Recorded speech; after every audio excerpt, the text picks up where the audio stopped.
1절부터 15절까지 말씀 우리 함께 교독하겠습니다. 창세기 4장 8절부터 15절까지 말씀 우리 함께 보겠습니다. 준비하신 스크린과 또 여러분들의 성경을 보시면서 한 절씩 교독하겠습니다.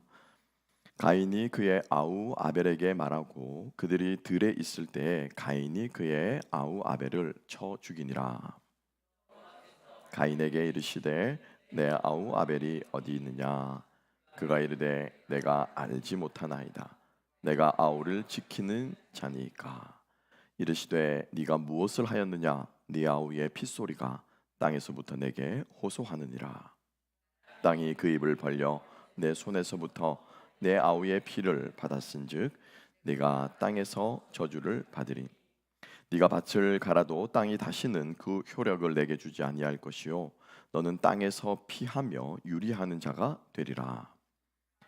여호와께 아뢰되 내 죄벌이 지기가 너무 무거우니이다. 오늘 주께서 오늘 이 지면에서 나를 쫓아내시온즉 내가 주의 낯을 뵙지 못하리니 내가 땅에서 피하며 유리하는 자가 될지라. 무릇 나를 만나는 자마다 나를 죽이겠나이다. 여호와께서 그에게 이르시되 그렇지 아니하다.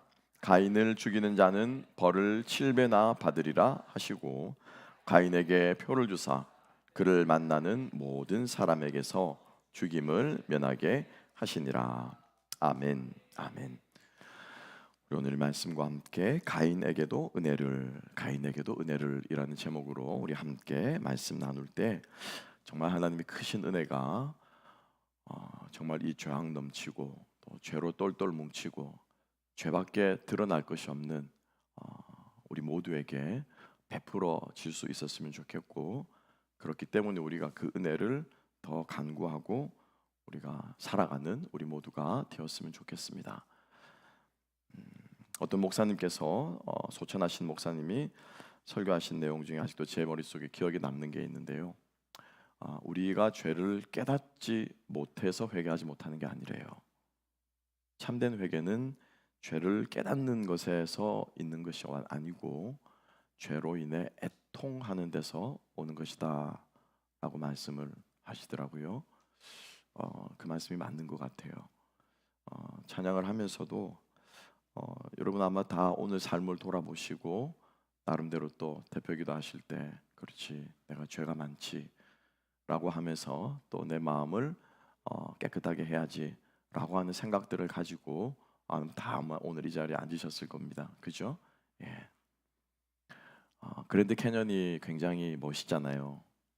그죠? 그리고 또 브라이스 캐년도 멋있고 또 여러분들이 상상할 수 있는 최고의 풍경들, 달력에서 많이 보셨던 풍경들 아마 여러분 상상이 될 거예요. 그죠? 예. 그리고 그것들이 거기에 있는 줄 우리는 다 압니다. 그죠? 예, 네바다 주에 가면 뭐가 있고 또 그죠? 예, 또뭐 로키 마운틴에 가면 뭐가 있고 다 압니다. 다 아는데 여행은 왜 가십니까? 여행은 왜 가세요? 그죠? 예, 그 자리에 그 광경에 그 풍경에 실제로 맞닥뜨리면은 그 압도되는 느낌이 있죠. 그죠? 예, jaw dropping이나 턱이 입이 쩍 벌어지도록 감탄하는 그 느낌이 있죠. 그죠? 그것 때문에 가는 거잖아요. 죄를 깨닫는 사람은 달력으로만 풍경을 보는 것과 똑같습니다. 죄로 인해 애통하는 사람은 그 죄 앞에 서는 사람이에요. 여러분 제가 죄라고 하니까 나쁜 짓을 한다거나 비행을 한다거나 악한 것을 하는 것만이 우리가 죄라고 생각할 수 있습니다. 그런데 여러분 죄로 인해서 이 땅에 일어나는 모든 일들이 있습니다. 불안하시죠? 앞날이 불안하시죠? 자녀들을 생각하면 걱정되기도 하죠. 그 뭡니까? 그 죄예요. 괜히 짜증이 나죠. 그죠? 예. 어제 저희 막내는 괜히 심통을 부리더라고요. 사춘기인가 보다. 괜히 이유 없이 짜증이 나죠. 그 뭡니까? 그 죄예요. 괜히 사람이 미워지시죠? 그 뭡니까? 죄예요. 이 사람은 이렇고 저 사람은 저렇고 돌아서면 뒤에서 괜히 욕하고 싶어지죠. 그 그 뭡니까? 죄예요. 하나님이 우리에게 주시지 않으신 모든 것들이 똘똘 뭉쳐서 끊임없이 우리들에게 덤벼드는 이게 죄라. 이게 얼마나 추하고 얼마나 악하고 얼마나 우리 인생들을 힘들게 만들고 비참하게 만들고 우리의 관계들을 엉망진창으로 한지 눈으로 직면하여 그랜드 캐년을 보는 것처럼 우리가 그 앞에 서는 사람은 애통할 수밖에 없다는 거예요. 애통할 수밖에 없다는 거예요. 그리고 그 애통이 우리 가운데 일어나야 우리는 진정으로 아벨의 제사를 드리는 인생들이 될 수 있을 것이고요. 우리는 정말 주님께서 우리들에게 말씀하신 거듭난 그리스도인의 삶을 살아가는 저희가 될 수 있을 줄로 믿습니다. 여러분, 오늘 이 저녁에 가인의 이 뻔뻔스럽고 이 파렴치하고 이 더러운 이 가인의 죄악상을 보면서 우리의 영혼이 치를 떨 수 있었으면 좋겠어요. 치를 떨어야 돼요. 치를 떨어야 돼요. 그리고 우리가 치를 떠는 만큼, 우리가 그렇게 애통하는 만큼, 우리가 그렇게 나는 어쩔 수 없는 죄인이라고 오호라 나는 곤고한 자로다 라고 통회하는 만큼 그 자리에서 별과 같이 빛나는, 형언할 수 없는, 바라볼 수조차 없는 하나님의 은혜를 우리는 보게 될 것입니다. 그게 예수 그리스도께서 십자가를 통해 우리에게 보여주신 은혜인 줄로 믿습니다. 그 은혜를 너무 값싸게 만들어버린다는, 거저주니까는 그냥 퍼줘도 되는 것처럼 만나가 하늘에 매일같이 거저 내리니까 이 하찮은 음식이라고 말하는 것처럼 하나님의 은혜를 하찮게 여기는 어리석은 주의 백성들 되지 않았으면 좋겠습니다. 오늘의 가인의 모습은요, 죄의 심각성을 우리들에게 보여줍니다. 아버지보다 훨씬 더 심각하고 그 결과가 훨씬 더 깊고 그 결과가 훨씬 더 파급적으로 오는 그 죄가 되를 물림할수록 여러분 안에 정말 싫은 게 있지 않습니까? 제 안에도 너무너무 싫은 게 있어요. 왜 내 안에 이런 모습이 있는가? 우리 아버지는 어쩌자고 나에게 이런 모습을 물려줬으며 왜 나를 이렇게 키웠는가? 라고 부모를 원망도 해보지만, 세상도 원망해보고 환경도 원망해보지만, 내가 좀 더 좋은 환경에서 태어났더라면, 내가 좀 더 나를 좀 더 잘 이해해주고 좀 더 나를 좀 더 잘 서포트해줄 수 있는 환경에 있었더라면 이라고 원망도 해주만 결국 그 문제는 저의 문제잖아요. 제가 벗어날 수 없는 것이잖아요. 그런데 너무너무 속상한 것은 그 모습이 내 자녀들의 모습 속에도, 성품 속에서도 드러난 걸 보면은 정말 미치고 환장합니다. 아, 이게 죄악의 사슬이 난 거다. 아담의 모습이 가인의 모습에 그대로 투영되어 나와요. 그리고 그 죄악과 그 심판이 반복되어지고 있습니다. 우리가 오늘 가인의 모습을 보면서 정말 우리가 주님 앞에 깨끗하고 죄사함 받고 거룩하게 되고자 하는 열망이 우리 안에 일어날 수 있었으면 좋겠습니다. 가인이 왜 제사를 실패했는지 오늘 본문에서는 드러나고 있어요. 왜 가인이 그딴 쓰레기 같은 것을 하나님께 드리면서 자기가 제사를 드렸다고 할 수밖에 없는 그 이유가 오늘 본문에서 드러나고 있습니다. 지난주 우리가 함께 묵상한 것처럼 가인은 치밀하게 계획하고 모든 것을 사전에 모의하고 그 동생을 속여서 거짓말을 해서 둘에 있는 들판으로 끌고 가서 주변에 사람들이 없음을 확인하고 쳐서 죽입니다. 8절 말씀에 있습니다. 그리고 곧바로 이어서 그 동생을 살인하기가 무섭게 시간차를 두지 않고, 중간에 어떤 말들이 없습니다. 그렇죠? 얼마 후에, 며칠 후에 라고 한 말 없이 곧장 9절에 이어서 하나님께서 물으십니다. 뭐라고 물으십니까? 내 아우 아벨이 어디 있느냐? 하나님께서 아벨 어디 있냐라고 묻지 않으셨어요. 네 아우 아벨이 어디 있냐? 하나님이 아십니까? 모릅니까? 아십니까? 모릅니까? 이 한마디에 가인이 보였어야 하는 반응은 무엇입니까, 여러분? 하나님이 전지전능하신 하나님이 물으십니다. 네 아우 아벨이 어디냐 물으시면 아벨 가인이 뭐라고 반응해야 돼요? 뭐라고 반응해야 돼요? 하나님 잘못했습니다.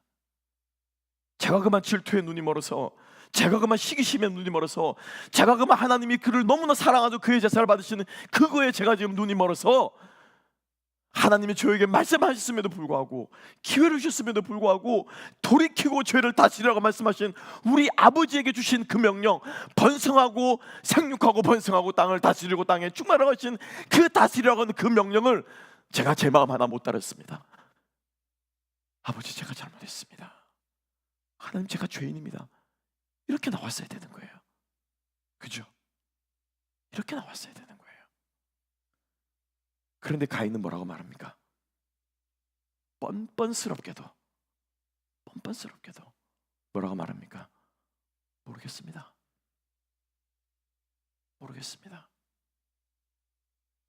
왜 가인이 이렇게 말한 줄 아십니까? 가인은 하나님을 속일 수 있을 거라고 생각했어요. 하나님을 속일 수 있을 거라고 생각했어요. 그러니 그 썩어빠진 재물을 드리면서도 하나님께서 받으실 거라고 적당히 잘 이렇게 해가지고 드리면은, 그죠? 여러분, 과일 보면 항상, 여러분 마트에서 과일을 사면은 항상 저는 딸기를 사면 뒤집어 봅니다. 위에는 반질반질한 거 큰 것들이 있는데요, 항상 아래에 보면 뭐가 있습니까? 항상 무른 것이 있더라고. 그 중에 더 안 좋은 건 뭐예요? 곰팡이 핀 게 위에는 절대로 있지 않습니다, 여러분. 그죠? 그래요, 안 그래요? 네. 곰팡이 핀 거 보고 가져가라고 상자를 뒤집어 놓지도 않습니다. 그딴 재물을 하나님 앞에 드리면서 가인은 무슨 생각을 했다고요? 속일 수 있을 거라 생각해요. 속일 수 있을 거라고. 요나가 왜 다시스로 가는 배를 타지 않고 요파로 가는 배를 탔습니까? 하나님을 속일 수 있을 거라고 생각해요. 속일 수 있을 거라고. 그 풍랑이 일어남에도 불구하고 왜 요나는 점점 더 깊은 곳으로 배 맨 선창에 내려가서, 그죠? 거기서 잠을 청해서 자겠습니까? 하나님을 속일 수 있을 거라고 생각해요. 가인은 하나님이 어떤 분이신지를 몰랐던 거예요. 여러분, 하나님이 어떤 분이십니까? 대충 이렇게 우리가 해가지고 교회 출석하고 도장 찍고 직분 받고 10년 20년 신앙생활 한다고 교회 들락거리면 구원받을 수 있고 우리를 구원하시는 분이라고 여러분 생각하십니까?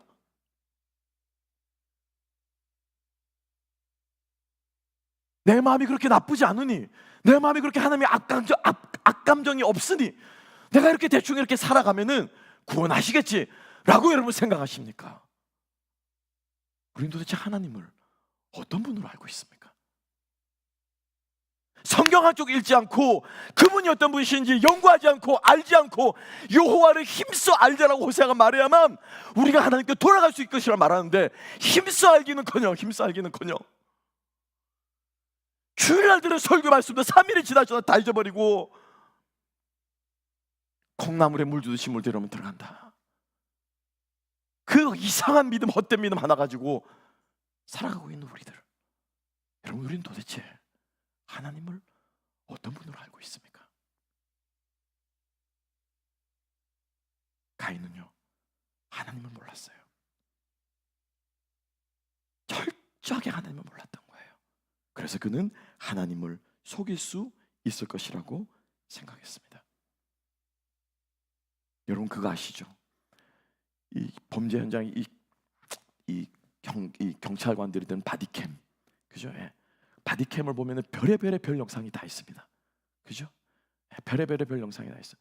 근데 모든 현장에서 현행범으로 잡히는 사람들의 공통적인 모습이 뭡니까? 처음에는 무조건 발뺌합니다. 처음부터 자수하고 제가 잘못했다고 나온 사람은 거의 없습니다. 그럼 언제 자수합니까? 결정적인 증거를 딱 들이밀 때. 그죠? 결정적인 증거를 들이밀 때 자수하더라고요. 그제서야 잘못했다 그러더라고요. 지금 가인은 지금 그 포인트를 향해서 계속 지금 어떻게 해요? 자기의 죄를 지금 쌓아가고 있습니다. 쌓아가고 있어요. 거짓말을 한 것도 모자라서 두 번째로 뭐라고 합니까? 9절 말씀에 10절 9절 하반절이죠. 첫 번째로는 그가 이르되 내가 알지 못합니다 라고 말합니다.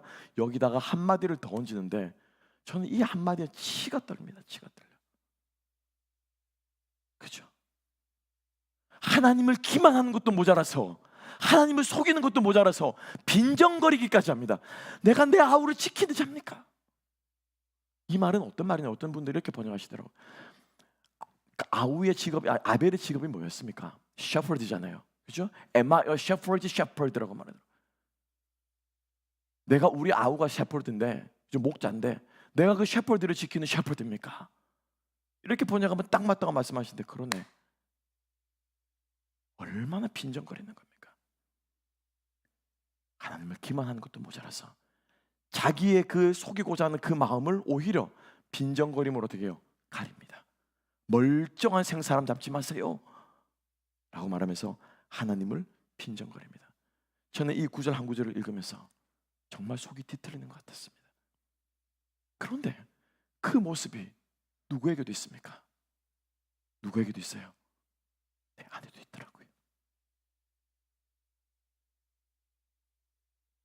이번 찬양한 동안 앉아있는 저 자리에 찬송가를 부르는 시간, 제 마음속에는 그냥 죄를 깨닫고만 있는 거예요. 죄를 깨닫고만 있는 거예요. 목사님의 그 말씀이 불현듯 제 마음속에 생각나는, 주님 그렇군요. 애통할 마음을 주십시오. 애통하는 마음을 주십시오. 더 이상 이 죄가 나를 괴롭히지 못하게, 더 이상 나를 성가시지 못하게 하게, 더 이상 내가 가는 길에 걸림돌이 되지 못하게 주님, 애통하는 마음에 대해서 이 죄를 뚫고 나가게 하시고, 이 죄에 매이지 않게 하시고 주님과 함께 걸어가게 하십시오. 근데 마지막 찬양에 제 말씀을 치는 거잖아요. 그 찬양은 제가, 우리 김영전 도사도 있지만, 제가 정릉중앙교회에서 사역을 하는 동안 금요철화가 끝나면 항상 10시 반, 10시 40분 그 정도, 아니죠, 한 10시 반 정도 되면 10시인가 그 정도 되면 끝납니다. 그러면 그때부터 이제 개인기도 시간을 주는데 늘 개인기도 시간이 모자라는 거예요. 왜냐하면은 거기서 마지막 지하철을 타야 되는 거예요. 마지막 지하철을. 그러면 시간을 타이머를 다 맞춰놓고 막 기도를 하는데, 타이머가 울려도 너무 기도가 하고 싶은데, 근데 그렇게 그 교회가 이 북한산 밑에 있어요. 북한산자락 밑에 있습니다. 예. 밤이 되면요, 이 밤 공기가 쫙 내려와가지고 너무 공기가 상쾌하고 좋은 거죠. 밤이 맞도록 기도하고 싶고, 밤이 맞도록 주님과 동행하고 싶은데, 그때 끊임없이 항상 들려있던, 우리 부목사님이 들려있던 찬양이 뭐냐면 이 찬양이에요. 바다 같은 주의 사랑. 그때 기도하는 제 모습이 생각이 나는 거예요. 하나님께서 그때 제가 어떤 신앙생활을, 어떤 마음으로 신앙생활을 하나님께서 보여주시는 거예요. 정신이 번쩍 듭니다. 애통하는 마음이 생깁니다. 다시 한번 말씀을 들고, 설교를 하는 것이 아니라, 여러분들을 가르치는 것이 아니라, 하나님의 마음을, 하나님의 생각을, 하나님의 뜻을 나누고 싶은 마음이 제 마음속에 생깁니다. 여러분, 이 가인의 모습을 통해서 다시 한번 우리들의 모습을 돌아볼 수 있는 저와 여러분 되었으면 좋겠습니다. 놀라운 것은요, 하나님이 이 말씀을 모세를 통해 기록하면서 아벨이라고 말하지 않습니다. 제가 한번 처음에도 말씀드렸죠, 그죠? 아벨이라고 말하지 않고 뭐라고 말합니까? 네 아우, 그죠? 네 아우, 네 아우. 그러니까 아벨도 가인도 뭐라고 말합니까? 아벨이라고 말하지 않고 내 아우, 내 아우 모르겠는데요. 내가 내 아우를 지키는 사람입니까? 네 아우 어디 있느냐? 내 아우 모르겠는데요. 내 아우를 지키는 사람입니까? 계속 벌써 뭐라고 말합니까? Your brother라고 말해요. Your brother, 그죠? 여러분, 이게 무슨 뜻인 줄 아십니까? 그 당시에 오늘 이 창세기를 읽는 이스라엘 백성들, 그리고 그 당시에 고대 근동 지역에서는 뭐가 있냐면요, 형제 보복법이 있습니다. 가족 복수법이 있습니다. 레위기의 말씀에 하나님께서 분명히 명령하고 있습니다. 너희 동족은 비난하게 가난하게 너희 동족이 되어서 너희 중에 우고하는 그 이방인들에게나 혹시 다른 족속에게 몸이 팔렸으면 너희 형제 중 하나가 반드시 그를 어떻게 해요? 속량해 와야 된다는 거예요. 형편이 풀리면은 지체하지 말고 너희 형제를 어떻게 해요? 그로부터 빼내와야 된다. 하나님께서 명령하십니다. 너희 형제가 해를 당하거든 반드시 너희는 그 형제의 복수를 갚아야 된다 말씀해주고 있어요. 왜냐하면 사회학적으로도 이렇게 시스템이 되어야지, 그 당시에는 법이 있는 것도 아니고 공권력이 있는 것도 아니고 경찰이 있어가지고 민중의 지팡이가 있는 것도 아니고 CC 카메라가 있어가지고 잡아낸 것도 아니고 내 가족은 누가 지킵니까? 내가 지켜야 되는 거예요. 그래서 고대근동 지역에는 가인은 그 아우를 보호해야 될 의무가 있는 사람이고, 근데 너무나도 아이러니하게도 그 아우를 어떻게 해요? 죽여버려. 자, 죽였습니다. 그죠? 그러면 가인은 보호자에서 뭐로 전락합니까? 살인자로 전락했습니다. 이제는 그가 가인을 보호해 주는 것이 아니라 그 보복을 받는 무엇이 됩니까? 보복의 대상이 되는 게 보복의 대상이에요. 그렇죠? 그래서 하나님께서 가인에게 뭐라고 묻습니까? 네 아우 어디냐? 네 아우. 네 동생 어디냐? 네 동생. 가인은 거짓과 뻔뻔스러움으로 자신의 죄를 가릴 수 있을 줄 알았지만 하나님께서는 가인의 그 지금의 그 자리와 숨겨지던 그 모든 행동들과 그 배부들을 어떻게 해요? 백일하에 드러내십니다. 주님 앞에서 정말로 우리가 죄의 민낯을 볼 수 있는 저와 여러분 되었으면 좋겠습니다. 그러자 가인은 더 이상은 발뺌할 수가 없었는지 가인은 침묵하죠. 가인은 대답하지 않습니다. 그죠? 10절 말씀 하나님께서 결정적으로 말씀하십니다. 10절 말씀 함께 한번 읽어볼까요? 10절 다 같이 읽습니다. 시작. 이르시되 네가 무엇을 하였느냐? 내 아우의 핏소리가 땅에서부터 내게 호소하느니라. 11절도 읽습니다. 시작. 땅이 그 입을 벌려서 내 손에서부터 습니다. 여러분, 실제로 여러분 피는요, 땅을 식물이 안 나게 하는 겁니까? 아니면 피가 오히려 거름이 돼서 식물이 더 잘 자라게 하는 겁니까? 실제적으로 농사를 지어보신 분 여기 있어요. 네. 그죠? 더 잘 자라게 해주는 게 피는. 짐승의 분뇨는, 똥오줌은 그게 독해가지고 식물들을 썩게 만드는 겁니까? 아니면 그건 식물들을 더 잘 자라게 만드는 겁니까? 더 잘 자라게 만드는 거예요. 그런데 땅이 왜 피를 받았기 때문에 땅이 왜 효력을 잃어버렸다라고 말할 거예요. 피가 땅이 흘렸다라고 말하는 것, 땅이 그 피를 받았다라고 말하는 것은 모든 종류의 억울한 죽음을 말하는 상징적인 표현인 것이에요. 억울한 죽음을. 그래서 하나님께서는 이 아벨의 죽음을 어떤 죽음으로 보신다고요? 억울한 죽음으로 보십니다. 그럼 억울하면 어떻게 해야 됩니까? 그렇죠. 갚아주셔야죠. 풀어주셔야죠. 그죠? 하나님께서 갚아주셔야죠. 그러니까 즉 다시 말하면 하나님께서 민수기, 레위기, 출애굽기에서 계속해서 말하는 것이 너희 중에 땅에 피를 흘린 자가 있거든. 그리고 치워졌기 때문에 지나가는 사람 시체는 있는데, 그죠? 예를 들어 시체는 있는데 죽인 사람이 없어. 그럼 이 죽음은 어떤 죽음입니까? 억울한 죽음입니다. 근데 범인을 몰라. 그러면 어떻게 해야 되는 줄 아십니까? 제일 가까운 그 시신이 죽은 제일 가까운 성에 있는 그 성에 있는 지도자들이 나와가지고 그 시신을 수습할 뿐만 아니라 그 시신을 위한 속죄제를 그들이 드려야 되는 거예요. 자기가 안 죽였는데도. 그러니까 어떤 모양으로든지 간에 하나님께서는 억울한 죽음을 어떻게 하신다고요? 갚으십니다. 신원하십니다. 탄원해 주십니다. 그래서 요한계시록의 말씀을 보게 되면은 15장에 우리 함께 읽으면서, 그죠? 제단 밑에서 피들이 막 소리를 지르는 게, 피들이 막 소리를 뭐라고요? 우리들이 억울하게 흘린 이 피를 하나님 언제까지 갚아주시겠습니까? 라고 하면서 막 호소하는 것들이 제단 밑에서부터 올라오는 장면이 기록되어 있습니다. 하나님께서는 모든 억울한 것들을 풀어주시고 갚아주시는 공의의 하나님이신 줄 믿습니다. 그러니까 지금 하나님께서 가인의 거짓말과 하나님께서 가인에게 처음에, 그죠? 죄가 네 마음에 엎드렸으나 너는 죄를 다스릴지라 기회를 주셨습니다. 그럼에도 불구하고 가인은 죄를 계획했습니다. 그리고 아벨의 동생에게 거짓말을 했습니다. 살인을 했습니다. 하나님께도 거짓말을 했습니다. 빈정거리기까지 했습니다. 지금 죄악을 끊임없이 쌓아가고 있는 이 모든 쌓여진 죄악을 하나님께서 어떻게 해요? 한 번에 치시면서 네 아우의 피가 땅에서부터 듣는데 나는 억울한 것을 절대로 나는 가만히 두지 않을 거야 라고 말씀하시면서 하나님께서 이제 백주하에 가인의 죄악을 지금 드러내고 있는 거죠. 드러내고 있는 것이죠. 우리는 그냥 읽고 있지만 오늘이 하나님 앞에 면전 앞에 서서 하나님이 어떠한 분이신지 전혀 몰랐다가 대충 제사대로 되고 썩은 걸로 제사대로 되고 대충 눈 가름하면 속을 줄 알고 하나님에 대해서 전혀 알지 못하고 있던 이 가인이 하나님에서 눈 떠서 주님을 알게 되었을 때 가인은 피할 수 없는 두려움과 괴로움과 공포심과 죄악이 만들어낸 모든 감정의 결과에 휩싸여서 가인은 지금 부들부들 떨면서 하나님의 그 입에서 어떤 말이 떨어질지 가인은 지금 입 하나 뻥끗 못하고 주님 앞에 지금 엎드려 있는 모습을 우리가 지금 상상할 수 있어야 되는 거예요. 그게 우리 죄인이 하나님 앞에 섰을 때 우리의 모습이어야 됩니다.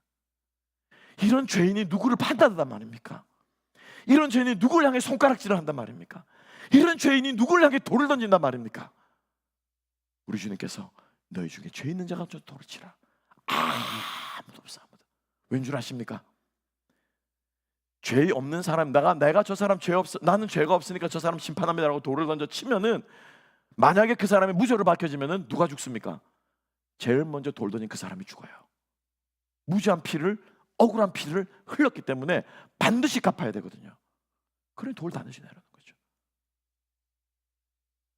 이게 자기의 죄를 직면하는 사람의 모습입니다. 건강한 공동체는요, 남을 평가하지 않습니다. 건강하지 않는 공동체는 손가락질하고 평가하고 잣대질합니다. 손가락질하고 평가하고 잣대질한다는 것은 무엇이 있다는 말입니까? 기준이 있다는 말입니다. 자기의 법이 있다는 말입니다. 하나님이 주신 법이 아니라 자기의 법이 있다는 거죠. 하나님의 법을 가장한 자기만의 종교법이 우리에게 있는 거예요. 하나님의 심판대 앞에 서는 죄인은 그 누구를 향해서 돌을 던질 수 없습니다. 그러면 우리가 할 수 있는 것은 무엇입니까? 애통하는 거죠. 그 사람의 죄로 인해서 애통하고, 그 사람의 연약함으로 인해서 애통하고, 그 모습이 내 안에도 있음을 애통하고, 모양만 바뀌었을 뿐이지 껍질만 바뀌었을 뿐이지 똑같은 죄가 우리 안에도 얼마든지 틈탈 수 있음을 애통하고 위에서 기도할 때 변화는 누가 시키십니까? 하나님이 시키시는 거예요. 하나님이 역사하는 거예요.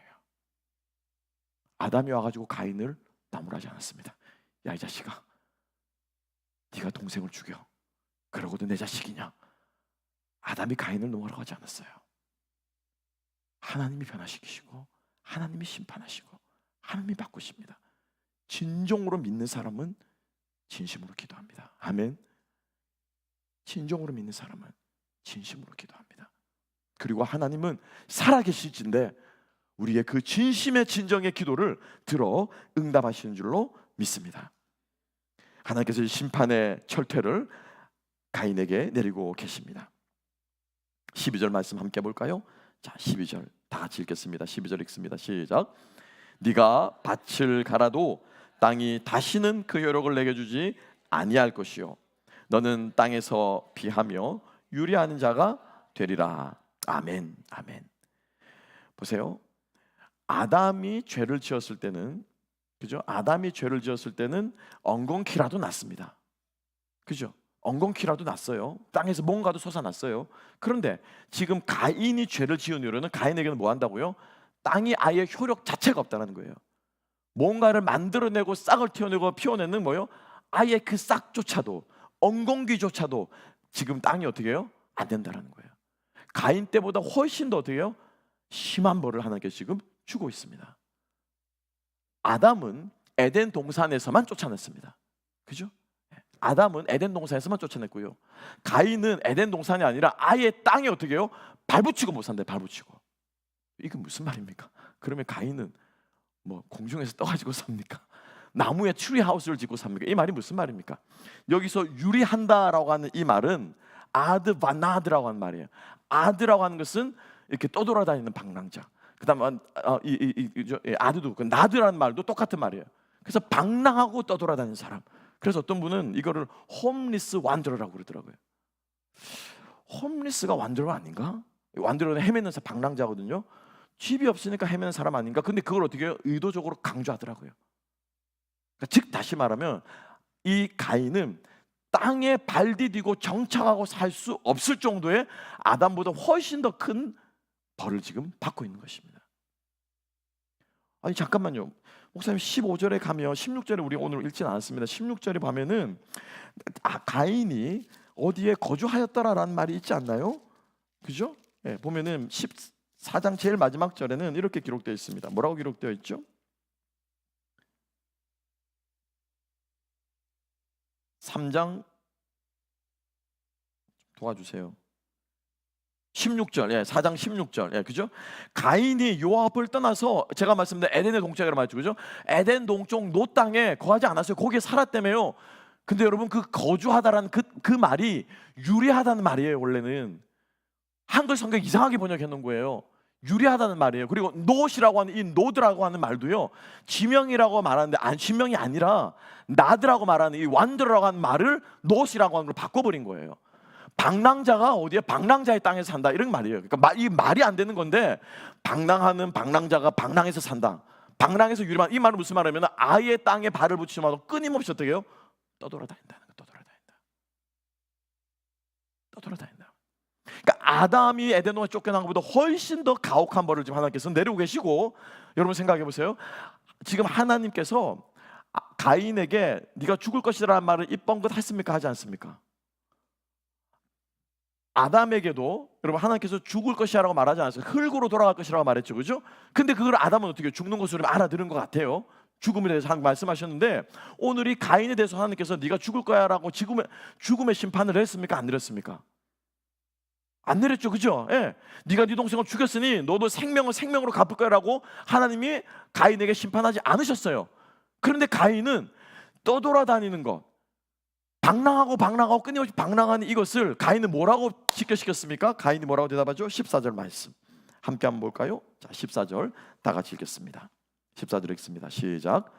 주께서 오늘 이 지면에서 나를 쫓아내시온즉 내가 주의 낯을 배웁지 못하리니 내가 땅에서 피하며 유리하는 자가 될지라. 물은 나를 만나는 자마다 나를 죽이겠나이다. 죽인다는 말도 없는데 쥐가 그냥 알아서 그냥 겁먹는 거죠, 그죠? 왜 이런 마음이 들었냐는 거예요. 왜 이런 마음이, 그죠? 왜 이런 마음이 들었을까요? 벌이 지금 아담에게 아버지에게 내린 그 벌보다 훨씬 더 지금 어떻게 해요? 중해지고 강력해지는 모습들을 볼 수 있고요. 아담이 하나님의 범죄한, 아담이 딱 들켰어요. 어떻게 해요? 아담아 이렇게 어떻게? 쥐가 알아서 자수했습니다, 그죠? 쥐가 알아서 자수했어요. 예, 제가 따먹었습니다.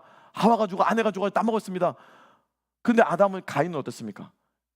죄질이 점점 더 남에게 가면요, 이거는 더해집니다.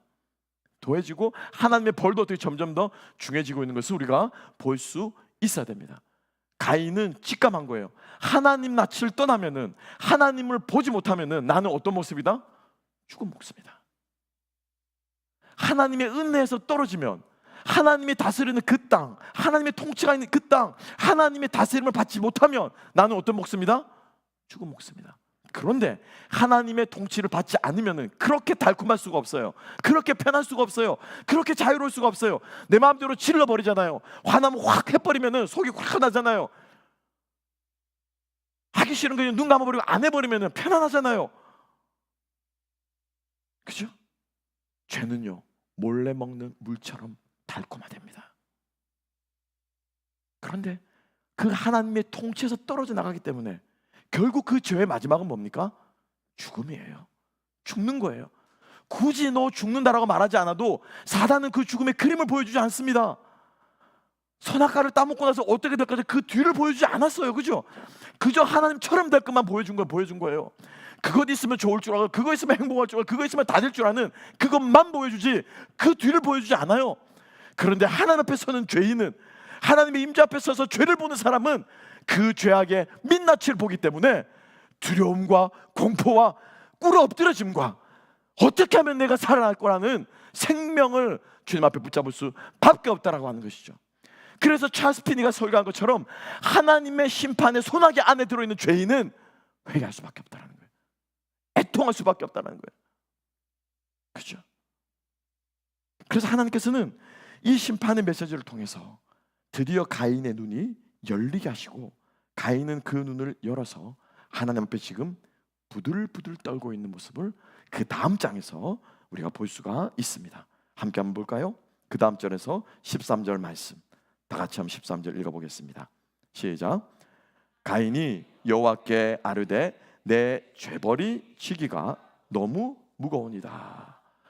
거짓말하던 뻔뻔한 가인은 어디 갔습니까? 교묘하게 동생을 속이던 그 가인의 모습은 어디 갔습니까?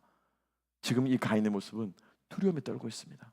나의 이 죄벌이 지기가 너무너무 무겁다.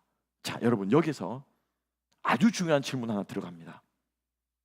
지금 가인은 죄를 뉘우쳤을까요? 안 뉘우쳤을까요?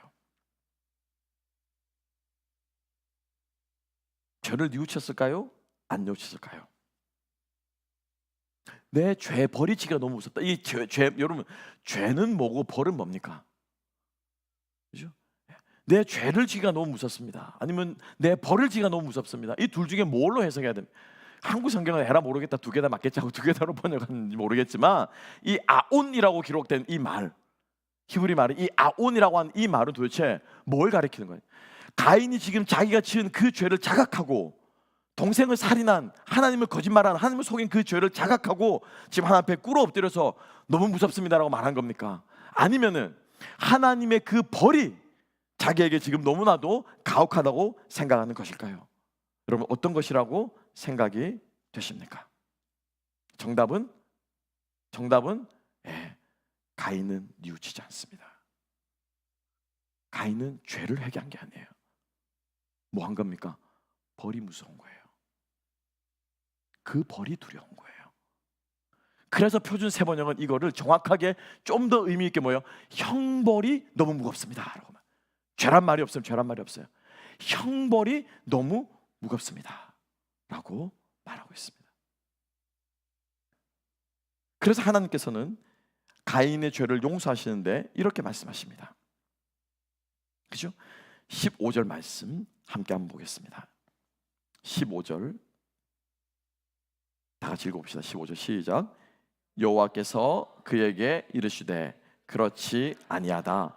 가인을 죽이는 자는 벌을 7배나 받으리라 하시고, 가인에게 표를 주사 그를 만나는 모든 사람에게서 죽임을 면케하시니라. 아멘, 아멘. 여기서 하나님께서 가인에게 이렇게 말씀하죠.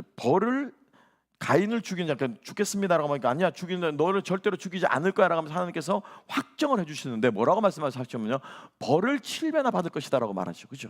예.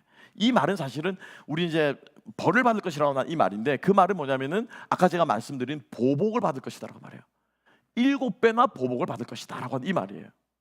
그러니까 지금 가인은 이제서 지금 정신을 차리고 왜 죽이겠습니까라고 말했냐면은, 하나님이 나를 쫓아내시고 낯을 뵙주면 내가 유리방랑하시, 결론은 뭐라고? 내가 죽겠습니다. 그죠? 만난 사람은 나를 죽일 것입니다. 라고 말하면서 가인은 그때서 자각한 거예요. 아, 형제 보복법이 있었구나. 내가 누군가에게 내 동생을 죽인 이 보복을 내가 받겠구나. 나는 어떻게 해요? 죽은 목숨이구나. 가인이 지금 이렇게 생각해서, 가인이 지금 생각한 것은 뭐냐면 내가 보복을 받겠습니다 라고 이 말로 하나님께 두려움을 얘기한 건데, 하나님께 뭐라고 말씀하십니까? 아니야, 7배나 너를 보복하는 그 사람이 무엇을 받을 것이라고요? 보복을 받을 것이야 라고 말합니다. 여기서 가인이 보복받는 이것은 당연히 뭐 하는 겁니까? 죽는 거죠. 그죠? 그러니까 너를 죽이는 그 사람은 내가 그 사람 어떻게 해요? 7배나 죽일 것이야. 쉽게 말하면 이 말이거든요. 그러니까 니함미라고 하는 이 말은 보복한다. 근데 그냥 보복이 아니라, 그죠? 뭐 보복도 여러 가지지 않겠습니까? 반드시 어떻게 해서요? 죽여서. 죽여서 원수를 갚는 이 보복을 뭐라고 하냐면요, 니함미라고 하는 말이에요. 이 니함미라고. 그러니까 하나님께서 가인에게 보복을 받을 것입니다. 근데 여기서 우리 많은 사람들이 질문을 하죠. 목사님, 여기서 가인이 만나는 이 사람들은 누굽니까? 그죠? 많은 신앙의 질문들이, 많은 사람들이 질문합니다. 아담과 하와가 만나서 가인과 아벨을 낳았으면 둘밖에 없을 텐데, 아들 둘밖에 없을 텐데 이 가인이 다니면서 만나는 이 사람들은 누구를 말합니까? 라고 이야기를 하고 많이 묻습니다. 근데 이 본문의 핵심은 그게 아니에요, 여러분. 제가 대답하기 싫어서 그런 게 아니고, 제가 몰라서 대답하는 게 아니고, 성경은 선별적으로 기록합니다. 선별적으로 기록해요. 그리고 가인과 아벨이 자라는 동안, 우리 기억나시죠? 가인과 아벨이 제사를 드려 3장에서 1절에서 뭐라고 말합니까? 세월이 흐른 후라고 기록하고 있죠. 그 사이에 몇 명의 딸을 낳았는지, 그 사이에 또 다른 어떤 아들을 낳았는지 성경은 말하고 있지 않습니다. 하나님께서 결정적으로 심판하시는 가인과 아벨 그 두 형제만 하나님께서 딱 뽑아 성경은 말씀하고 있는 것이고, 가인의 후에 죽은 아벨의 뒤를 이어서 셋이 났다고 해서 셋은 이 집의 셋째 아들인가 보다 라고 생각하는데, 그게 아니고 셋이 아벨의 뒤를 이었다라고 하는 말은 셋하고 아벨 사이에 다른 형제가 들어갈 수도 있는데, 성경은 셋 다음에 아벨이라고 한 말은 셋 때에 가서 그때서 사람들이 뭘 합니까? 다시금 하나님을 어떻게 해요? 경배하고 찬양하고 예배하는 삶이 회복되어졌기 때문에 아벨의 뒤를 잇는다고 하는 의미에서 아벨 다음에 셋을 주신 거예요. 그 사이에 누가 나오냐면은 가인의 그 범죄한 가인의 족보, 하나님과 떠난 가인의 족보, 예배에 실패한 그 자손이 어떻게 멸망해 가는가를 하나님께서 자세하게 보여주고 계시는 거예요. 그렇기 때문에 지금 이 가인과 아벨 이후에도 아담과 하와는 많은 자손을 낳았을 것이고, 그리고 어느 정도 퍼져 있었을 것이며, 그렇기 때문에 이 아벨의 친척벌 되는, 아벨의 먼 친척벌 되는, 오히려 어쩌면 아벨의 누이가 될 수도 있고, 어쩌면 아벨의 혈족이 될 수 있는 그 사람이 어떻게 해요? 우리 형제 아벨을 죽인 누구를 죽입니까? 가인을 형제 보복법에서 죽인다라는 거예요. 가인이 이게 번쩍 생각이 난 거죠. 그래서 네가 유리방랑하는, 어디에 숨을 곳도 없고 피할 곳도 없고 끊임없이 떠돌아다니는 하니까는 언젠가든 나는 죽겠구나 라고 하는 두려움이 생기는 그 형벌, 그 니함을 하나님께서 어떻게 하신다고요? 아니야, 절대로 보복할 수 없어 라고 하나님께서 선포하시는 이 장면은, 그 당시에 많은 사람들이, 많은 고대에서 형제를 죽이면 어떻게 반드시 죽여야 된다, 아버지의 원수는 반드시 갚아야 된다, 피는 피로, 눈에는 눈으로, 이는 이로 갚아야 한다고 말하는 그 당시의 형제 보복법을 하나님께서 어떻게 해요? 뛰어넘으셔서 어떻게 했다고요? 뛰어넘으셔서 나는 보복하는 하나님이 아니심을 보여주시는 거예요. 그래서 구약 성경에 80번이나 이 단어가 쓰입니다. 니캄이라는 단어가, 보복한다, 복수한다, 원수를 갚는다는 말이 쓰이는데, 피 흘리는 복수란 말은 창세기 4장에 2번밖에 없습니다. 나머지 모든 70번이 넘는 그 말들은 하나님의 무엇? 공의의 하나님, 신원하시는 하나님, 억울함을 들으시는 하나님, 그래서 그들의 억울함을 하나님께서 달래어 주시고 위로해 주시고 갚아 주시는 분으로 하나님께서 나타나고 있다는 거예요. 롯의 인생을 누가 망쳤습니까? 하나님께서 허락하셔서 사단이 망쳤습니다. 하나님과 사단은 내기를 했습니다. 그런데 모든 것이 하나님의 공의가 드러났습니다. 그렇죠? 그러면 하나님은 그 벌을 누구에게 물으셔야 됩니까? 그 책임을 누구에게 물으셔야 됩니까? 사단에게 물어야 되잖아요. 너 왜 나한테 시비 걸어가지고 내가 사랑하는 욥을 왜 건드리게 했어? 너 얘 놈 벌 받아라. 사단을 응징하시고 징벌하셔야 되는데, 하나님이 그렇게 하지 않으시고 어떻게 했습니까? 욥에게 상을 주셨어요. 그죠? 욥에게 그 억울함을 신원해 주신 거예요. 이게 하나님의 공이고 이게 하나님의 정의라는 것이 구약 성경에 나타나는, 즉 다시 말하면 오늘 하나님께서 너를 죽이는 자는 내가 7배나 벌을 받을 것이라고 하는 이 말씀은, 하나님이 원수 갚으시는 하나님이 아니시고, 지금 가인은 회개도 하지 않고 단지 벌이 무서워가지고 부들부들 떨면서 있을 뿐인데, 하나님은 그 부들부들 떠는 가인을 향해서 무엇을 베푸신다고요? 은혜를, 하나님의 긍휼을 베푸시는 분으로 하나님께서 지금 당신을 어떻게 해요? 드러내고 계신 거예요. 드러내고. 그래서 하나님의 용서는 몇 배라고요? 하나님의 용서는 몇 배라고요? 7번씩 70번입니까? 아니요. 70번씩 70번입니까? 아니요. 온전수입니다. 나의 용서는 온전하다. 나의 긍휼은 온전하다.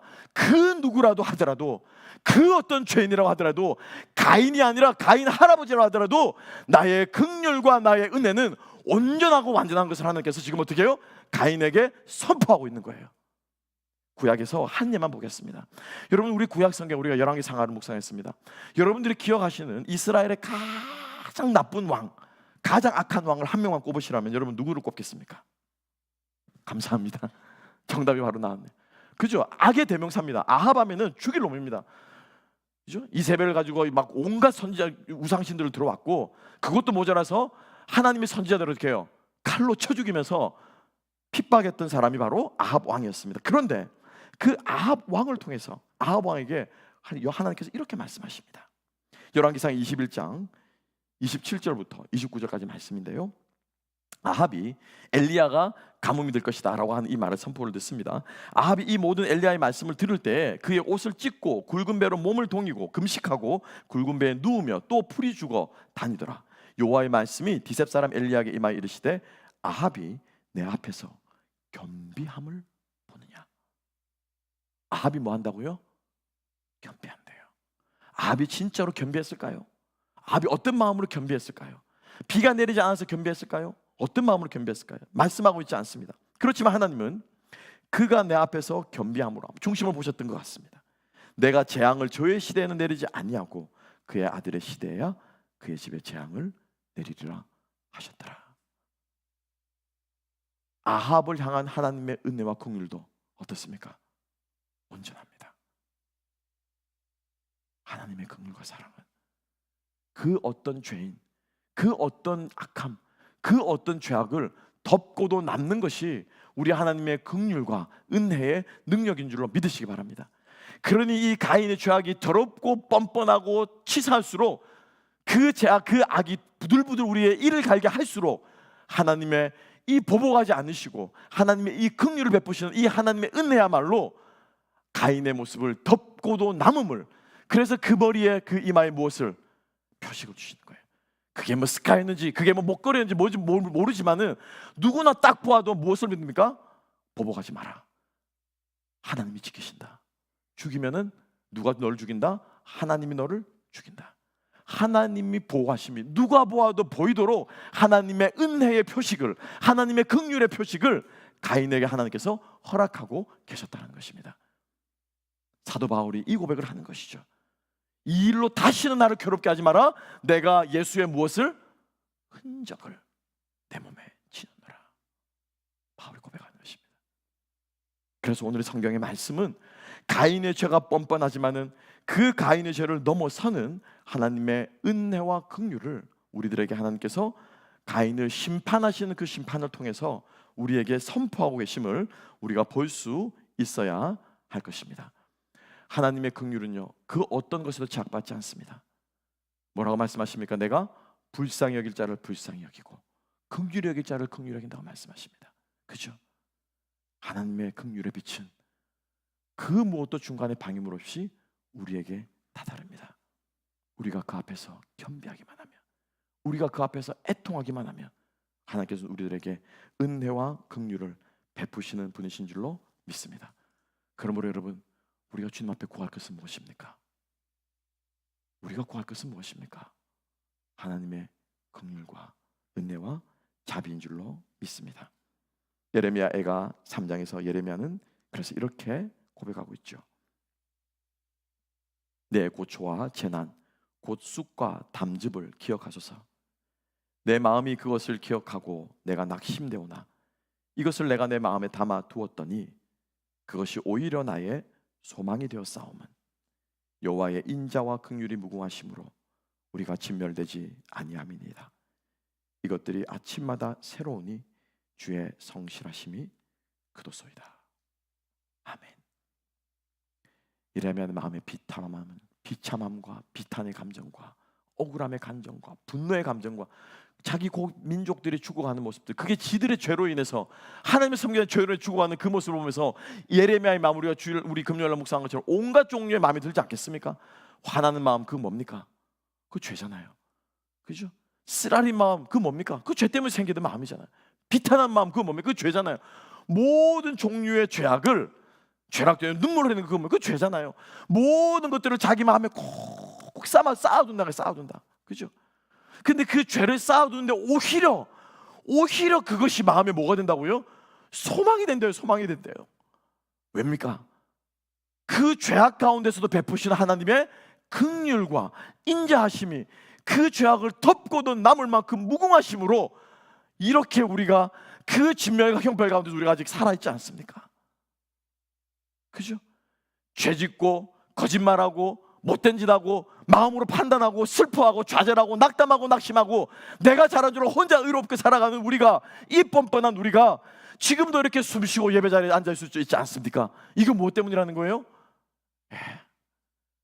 인자와 긍휼하심이 무궁하시기 때문이라고 하시는 겁니다.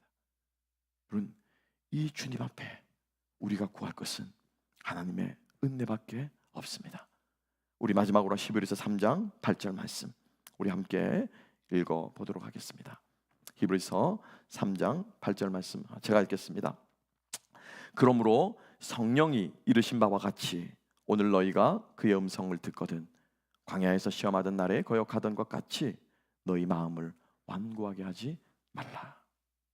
성령께서 우리 모두에게 하나님의 음성을 들려주실 때 우리가 주님 앞에 담대하게 나아가는 저와 여러분들 되시기를, 그래야 하나님의 긍휼과 은혜를 경험하는 우리 모두가 될 수 있기를 주님의 이름으로 축복합니다. 하나님 아버지 감사합니다. 오늘 이 가인의 죄악된 모습이 결국 우리의 모습이며 깨어진 세상을 살아가고 있는 우리의 모습임을 다시 한번 기억할 때 하나님 우리에게 주의 긍휼이 베풀어 주시기를 간절히 바라옵고 소망합니다. 은혜를 베푸실 때 우리의 마음을 강팍하게 하는 것이 아니라 우리의 마음이 애통하여지고 우리의 마음이 예레미야와 같은 마음으로 주님 앞에 눈물을 흘리며 간구하며 엎드려지는 마음이 되게 하여 주셔서 하나님의 긍휼을 입는 저희들이 되게 하여 주시옵소서. 우리들의 기도와 회개 앞에 부디 우리 주님께서는 진노 중에라도 은혜를 잊지 마시고 하나님의 심판 중에라도 긍휼을 잊지 마셔서 우리 모두에게 하나님의 그 자비하심의 얼굴을 비추어 주시옵소서. 감사하며 모든 말씀 예수님 이름으로 기도합나이다.